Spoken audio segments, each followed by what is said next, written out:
My friends, I know many Ontarians are thinking about their plans for the holidays.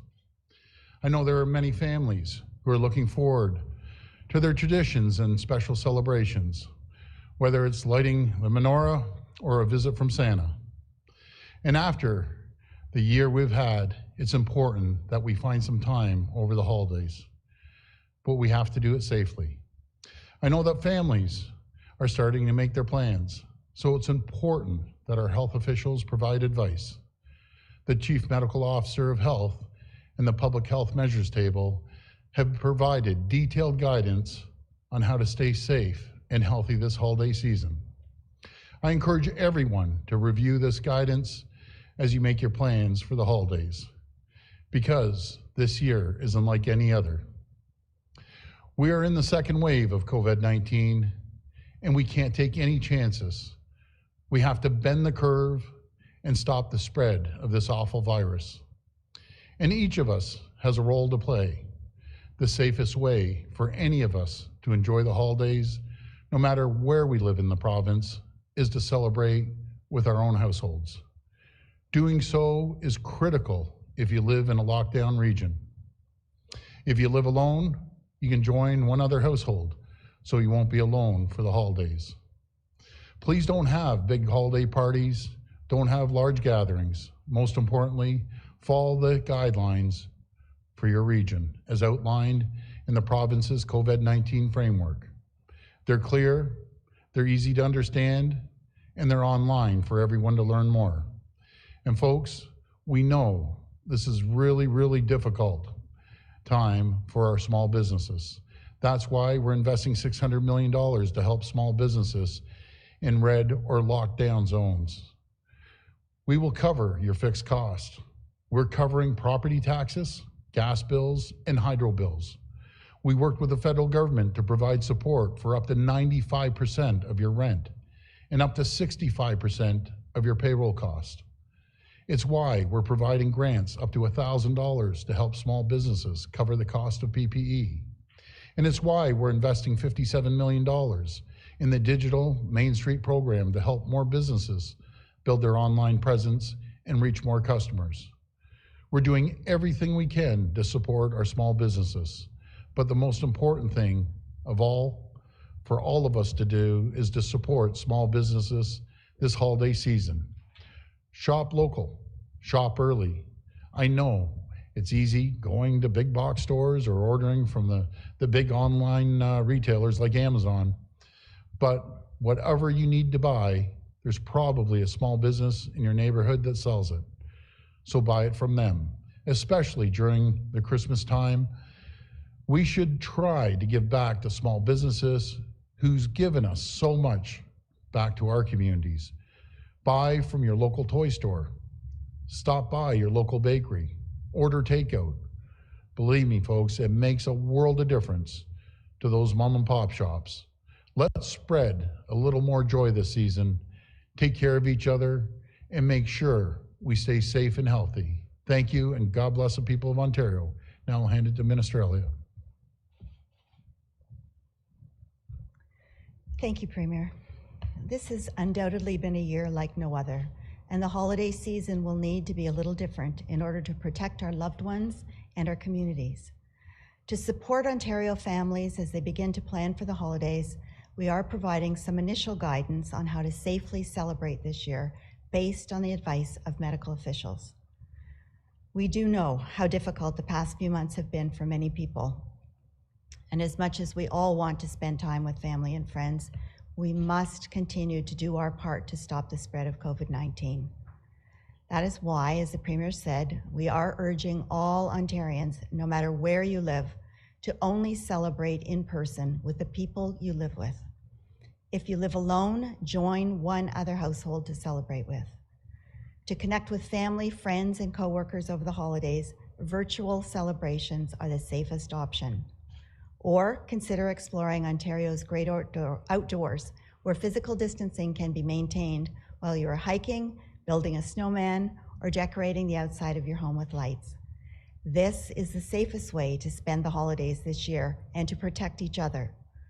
Everyone has a part to play to stop the spread of this virus, and to protect our loved ones and our community this holiday season. This includes making safe choices on how to celebrate. Wear a face covering when physical distancing is a challenge. Maintain 2 meters apart from others outside your household. Wash your hands often and stay home if you are not feeling well. We will also be launching a new website to provide more direct and up-to-date guidance to further support Ontarians as they plan for a safe holiday season. By continuing to follow public health advice, we can ensure a safe and healthy holiday season for everyone. We know it's hard. We know people miss hugging their loved ones. But with the recent news about the Pfizer and Moderna vaccines, there's light at the end of the tunnel. We're almost there. But now more than ever, it's important to follow the public health advice so that next year we can all be together for the holidays. Thank you. Before I take questions, I need to address today's Auditor General's report. Folks, I welcome scrutiny. I've stood here and taken questions every single day. But the reality is that between the Minister of Health and the Minister of Long-Term Care, 2,744 work hours, I'm going to repeat that, 2,744 work hours, well over a year of work, was taken away from our efforts to fight COVID-19 to support the Auditor General in this report. And ultimately, I have some serious problems with this report. To say that Dr. Williams wasn't leading this response, it just isn't right. It's actually wrong. This does nothing but undermine our entire health team, and I can't stand for this, and I'll tell you, I won't stand for this. My friends, ultimately, as your elected premier, the buck stops with me. But Dr. Williams has been riding shotgun with me from day one. There's no daylight, and I'm going to repeat this, no daylight between us. In every decision we have made, every step of the way, the health team, Dr. Williams, has guided us from day one. They have led us throughout this pandemic. For their help and support, I'm extremely grateful. They work around the clock, right around the clock, for 9 months straight without taking a single break.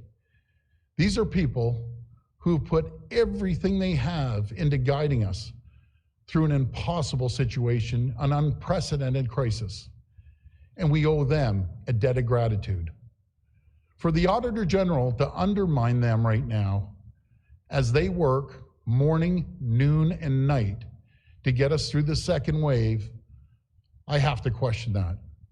My friends, from the outset of this pandemic, we have moved at rapid speed. We have broken down silos. Our entire government has been working together. Every single ministry has been working together to tackle this pandemic.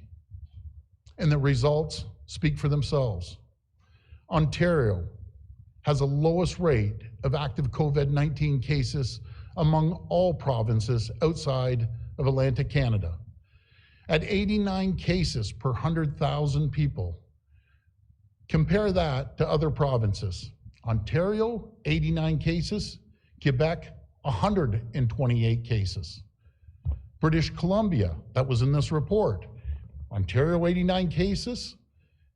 British Columbia, 165 cases per 100,000.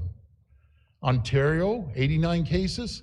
Saskatchewan, 249 cases per 100,000.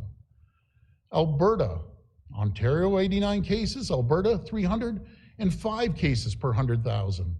Or we see in Manitoba, 634 cases per 100,000 in Manitoba.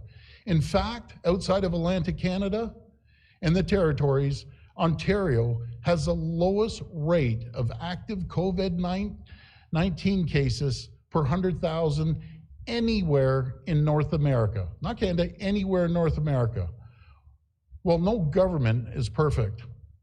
We can all be proud of our heroes, our doctors, starting with Dr. Williams and his team, our nurses, our frontline workers, everyone who has played a part in this. And I want to thank them. And I'll be happy to take questions right now.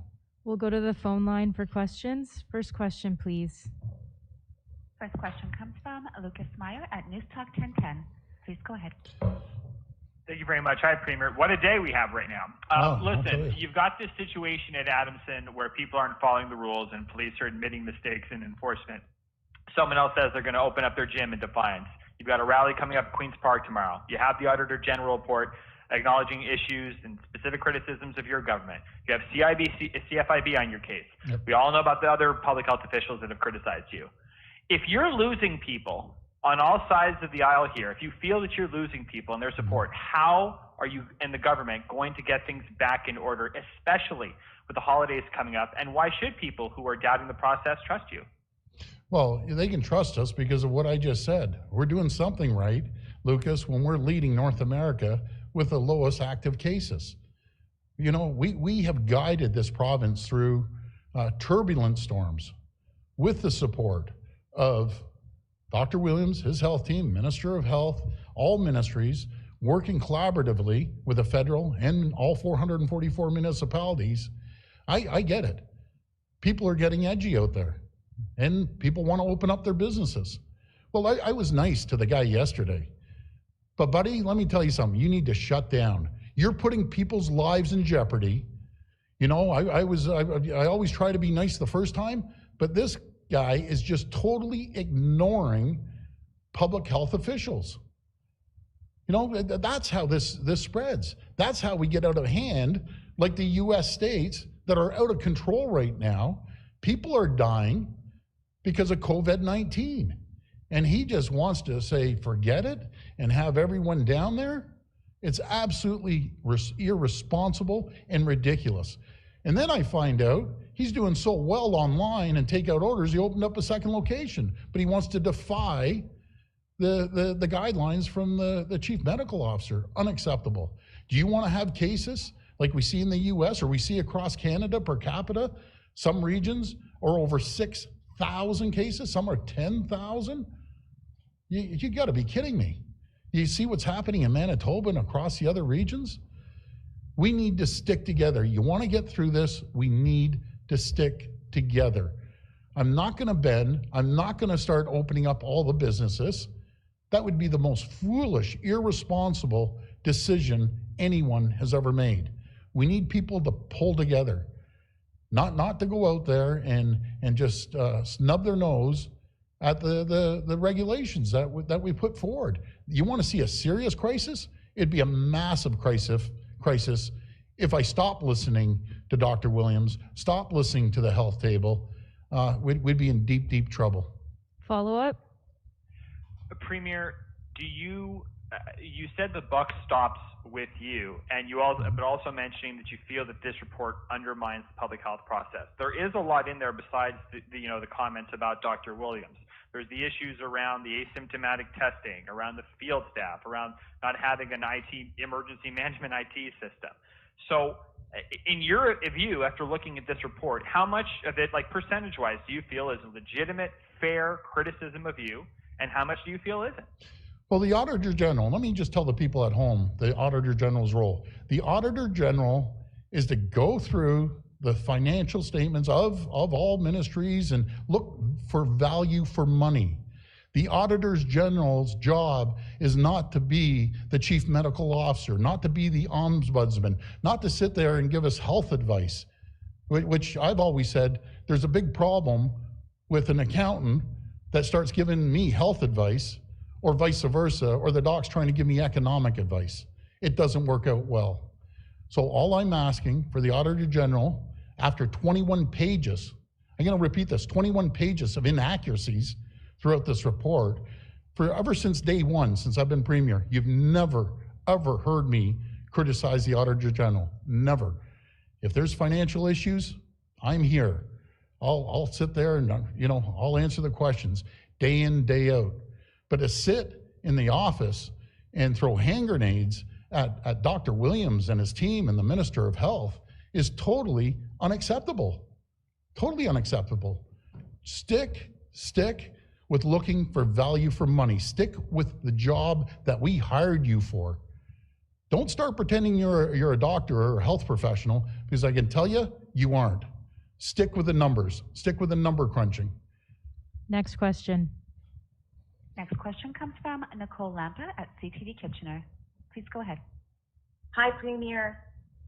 Hi, how you doing? Just before this press conference, Waterloo Region's Medical Officer of Health issued a Section 22 for shopping malls and retail stores, requiring owners and operators to actively monitor and manage capacity to ensure physical distancing is maintained. This is because Waterloo Region cases and positivity rates continue to climb, and we just logged in moments ago our daily highest case count since the start of the pandemic. We are now in the red. Is there talks for Waterloo Region to enter a lockdown? I'll pass that, Dr. Williams. Thank you. Well, thank you. And I think what you're addressing there is the uniqueness of Ontario, where we do have, unlike any other province in Canada, we have local public health, local medical officer health, their staff and team, combined with municipal officials, many who are elected sit on their Board of Health councils. When we have our regional ones doing issues, and they've asked me even today when I was talking to some about where do you think your place should lie with the numbers you're getting? And some asked to say, well, if we're in a yellow zone or an orange zone, but there's some things we really need to address up further.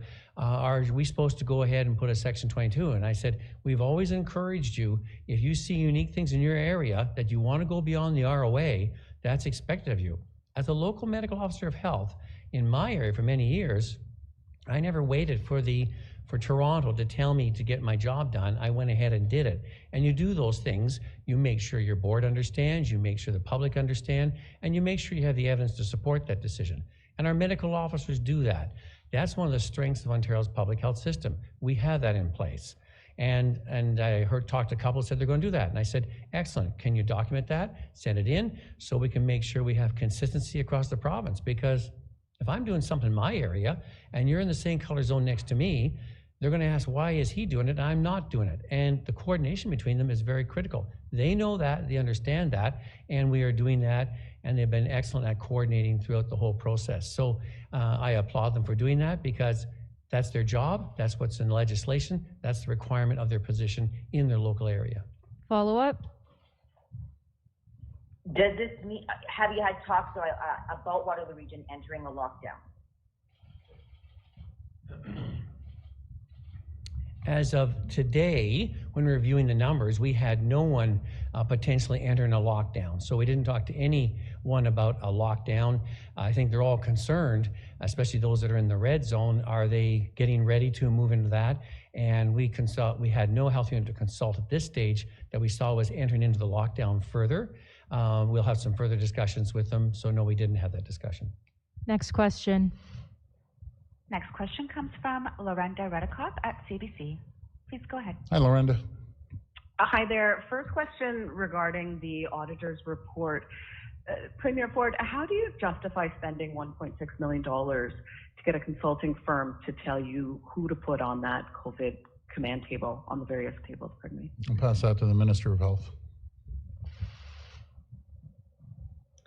Well, we knew we needed to act quickly, and we needed some with the knowledge and experience of how to put together a plan that would coordinate the response of the many ministries that had to be dealing with COVID-19. It wasn't just the Ministry of Health, it was Long-Term Care, Solicitor General, and the list goes on and on. So we wanted to make sure that we could respond in a coordinated whole of government approach, get us out of our respective silos. And so we needed to hire some with the expertise in order to do that.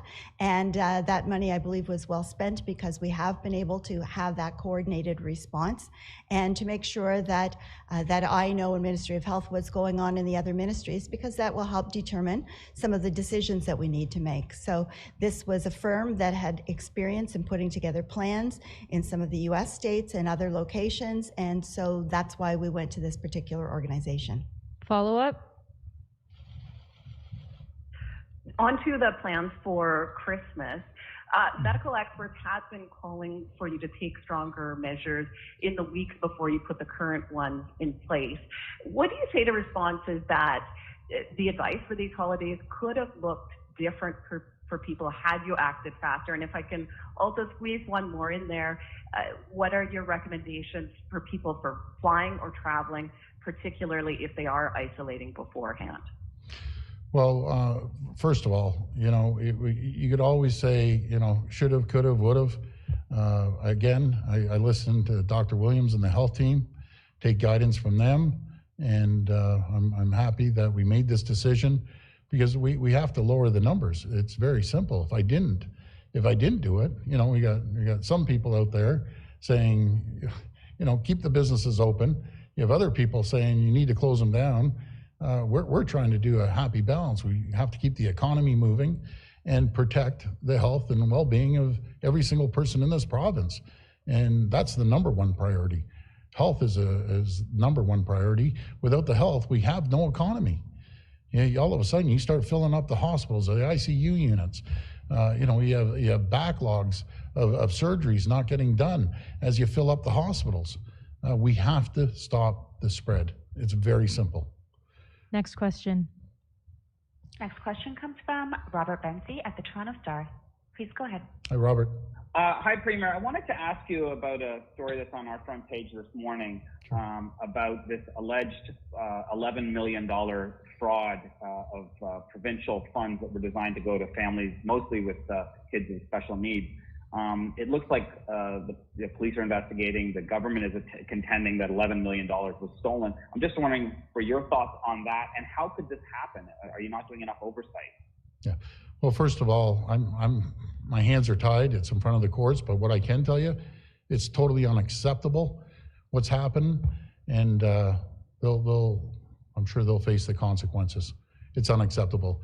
I wish I could go full steam on this one, but I can't. It's in front of the courts. My hands are tied on this one. Ask me after the decision has been made, and I'll open up on this guy like I've never seen. Follow up? But I mean, hundreds of millions of dollars in provincial money is going out the door. Are you satisfied, not speaking about this specific case, because clearly it's before the courts and you can't, I guess, comment on it, but can you assure taxpayers that their money isn't being stolen or wasted or squandered, given that this kind of theft allegedly happened? There's hundreds of millions of other dollars going out there. Where is it going, and is there enough oversight? I believe there's enough oversight, and I wish I could get into more details about what happened to the other situation, but I can't. But I do feel like there's oversight. We're pushing the system. I can tell you, there's no government that has pushed the system harder than what I have, my Minister of Health has, Dr. Williams. Everyone is pushing the system. It's not business as usual. To the point, we're changing the whole procurement program, and we're going to save $1 billion to $2 billion for the taxpayers. I've seen, Robert, since this pandemic, I've seen the cracks in the ship left by the previous government, and we're fixing it. No matter if it's long-term care, if it's procurement of the PPEs and the procurement system that I mentioned the other day of 7,000 procurement officers in Ontario, that's unacceptable. So not only are we're working on the COVID response, we're working on fixing the system and respecting the taxpayers' money and coming out of this with a better system than we've ever had on all fronts, no matter if it's a healthcare front or the justice system or any other area, education. We have a better system than we had before the broken system that we inherited, bar none. It's not even comparable. Last question. Last question comes from Jeff Gray at the Globe and Mail. Please go ahead. Hi, Jeff. Oh, hi. Thanks. Mr. Premier, I wanted to ask you about some of the language in that Auditor General's report, which you've already addressed a bit, but, confused, disorganized, talks about the tables. There's tables upon tables. I can't keep the tables straight. I defy anyone to keep the tables straight. There are, in fact, the report says people who thought they were on tables, and it turned out they weren't, in fact, on these tables. And the Auditor General goes through a number of decisions that were either delayed or where a decision that was contrary to expert advice ended up being made. Is there not some reforms, some cleanup, a reorg that you would consider that command structure, which just seems on the face of it to be so unwieldy. Yeah, so what I'm going to do is I'm going to first pass it to the Minister of Health, then over to Dr. Williams. But I'm really glad the Auditor General just got a health degree and become a doctor over the last year or so. So I'll pass it over. Well, the health command table was set up very early, as is required during a pandemic or a situation such as we faced. And the health command table did have health experts on it. It was with Dr. Williams as an active participant, with the Public Health Ontario, with the Public Health Measures table, and many other people who were providing advice to us, and ultimately to Dr. Williams, who then provided the recommendations of the entire group to us for consideration and ultimately action. There were many people on the calls, as the Auditor General noted. However, they were not all participants. Many of them were on the calls to listen and to understand what recommendations were being made. Some of them were medical officers of health locally. Some of them were actually on the table. But it was really important to have a coordinated response that many people knew what was happening. And so there were many public health experts at that table, and they did discuss and decide on many issues, and ultimately that was brought forward either by the Public Health Measures table with Dr. Williams or by Dr. Williams alone. And that is the evidence and the data and the recommendations that we relied upon in making the many difficult decisions we've had to make in Ontario. And with that, I'll turn it over to Dr. Williams. Well, thank you. And I think what you're asking is the challenge when you're dealing with a pandemic plan and how it's carried forward, especially in the province the size of Ontario. And in our plan, it's very clear that we started off, although it wasn't noted in the report, because we went through this with SARS. I was there. We went through it with H1N1. And we start with activating our Emergency Operations Center. We did that in the second and third week of January. We started having our stakeholder calls, because one of the things we learned from those other ones, don't keep sending us piles of paper and documents that get more and more confusing. Regular teleconferences, talk to us, let us ask our questions, give us the data, give us the information, give us the situation reports. We want to be kept informed because we have to do our own planning in our own jurisdictions. And we did that. And we continue to send out lots of reports and data. And we try to keep the formal documents clean, as tidy as possible, so we didn't confuse the field. We had learned that in the past, and we didn't do that. When in our plan, if it affects more than just people showing up at a few places for testing, as in travelers, it becomes an issue related to where the hospital healthcare system is starting to be compromised, you form the command table. It's very clear. And the command table is chaired by the minister or her delegate, in this case, the deputy. That's the way it's laid out. And you expand, because it may be one or two hospitals, maybe just the emergency departments, it may be just some other areas. We found very quickly this spread was working, impacting hospitals, emergency departments, congregate settings areas, community health centers, long-term care facilities, retirement homes, and you have to keep adding groups to do that. Why? Because it's a big province, and you have to have all those in place, because you can't wait until it all filters through one desk. That would be inappropriate. And so we formed all these different tables. People have a job, if they're at a table and they don't have the information, they need to not wait for someone to tell them, they need to ask and saying, I was not clear, I need to know, and ask those questions. Why? Because we've got a lot of great people in Ontario. We have great systems to handle, and we have to do that because we have a huge province, we have a wide and varied province, and it didn't happen like in SARS, just in Toronto. It happened throughout the whole province, in urban, dense urban, suburban, rural, and remote. And just as important, our First Nation communities. We have one of the most number in Ontario. Everyone is important. You have to deal with them all and keep it all on the table. And therefore you have to have different inputs and different parts to make sure everybody is kept informed and understand what their duties and responsibilities are. And if it's not, we need to know, because then we can inform you and answer all your questions.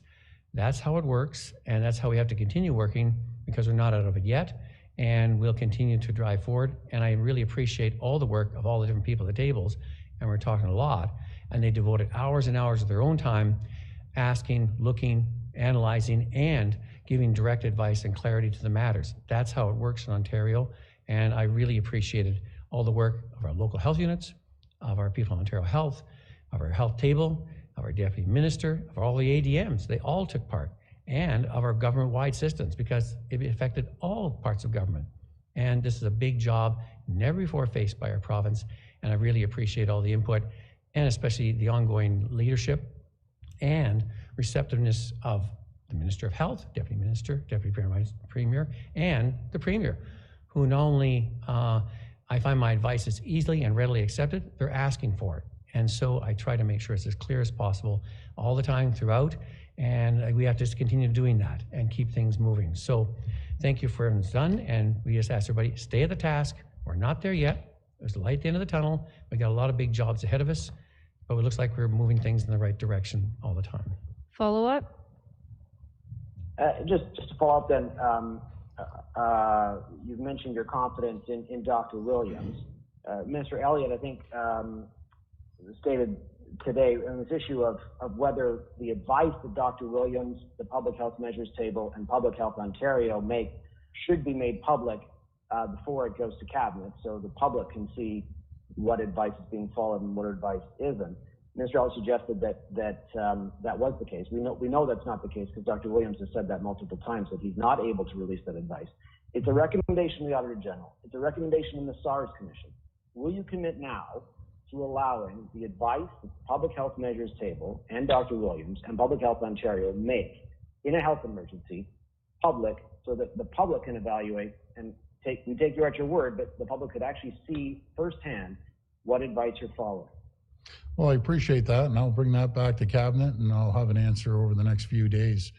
Again, I'm up here every single day being transparent with the public, and there's information out there all over the place on what we're doing, where we're going, what our plans are. There is no secret here. I've been transparent with the people, but I've been honest with the people. What I know, I come out here the next day or at the latest 2 days later and get in front of the camera and answer the questions to the best of my ability. And I appreciate the support from the Minister of Health and Dr. Williams and the whole team from day one. And we're going to continue focusing on getting this province back on their feet economically. And when we do, we will have the economy booming. As sure as I'm standing here and there is light at the end of the tunnel with the vaccine coming forward. And this is very simple. This is about either showing leadership, Dr. Williams, myself, the minister, the whole team, or just sloughing it off and not worrying about things and letting things go hog wild like we're seeing, again, in the US, for example. It's out of control. It's easy for when I saw some news, the governor saying, we're opening everything up. Yeah, there's thousands of deaths in the state when they open it up. And I know people do not want that to happen. They want to make sure their family's safe, especially during the holiday seasons. They want their elderly grandparents, they want their mothers and fathers safe, and they want their kids safe. And I'll tell you, Dr. Williams, the Minister of Health, they've done a spectacular job. Numbers don't lie. Look around the world what's happening. You know something? We have a long ways to go, but we're doing pretty good. So thank you, everyone. Thanks, everyone. Whoa. Ford. What the? Can you believe the moxie on this guy? Trails and pathways maintained and recommended for use will be identified. Here comes your using favorite mayor in signage Toronto. and will be communicated to residents. Coctori. As we announced earlier, we will more than double our supply of winter park washrooms from 64 to 143. Where do I start will with also be Ford, available man? at city community centers and outdoor ice rinks across the city. I don't know what to say. Outdoor how do you describe courts, this guy? including 57 tennis courts with nets in okay, place let's for winter start with tennis, this. will remain open. And winter tennis is the same game lot as less summer tennis, except that fear-mongering it can be played on certain days in the than winter when it isn't that Trudeau. cold, and we will leave the nets up unusually for people who wish to take advantage of that. Singh was up today. 6 disc golf locations, including the newest at Scarlet Woods Golf Course, will be open beginning November 28th. So We yeah, will I don't have see new the guided outdoor walk fit fear-mongering. programs, including I 45 do see sessions quite a each bit week of the that residents can register virtue for. signaling. And High Park will continue And to be car-free why on Jagmeet weekends, Singh went as to it this has today been too. throughout the I pandemic. think I heard Ford touch We on want it. to remind people as COVID well is of the not fact that many of our parks disproportionately amenities hurting will remain mothers. open.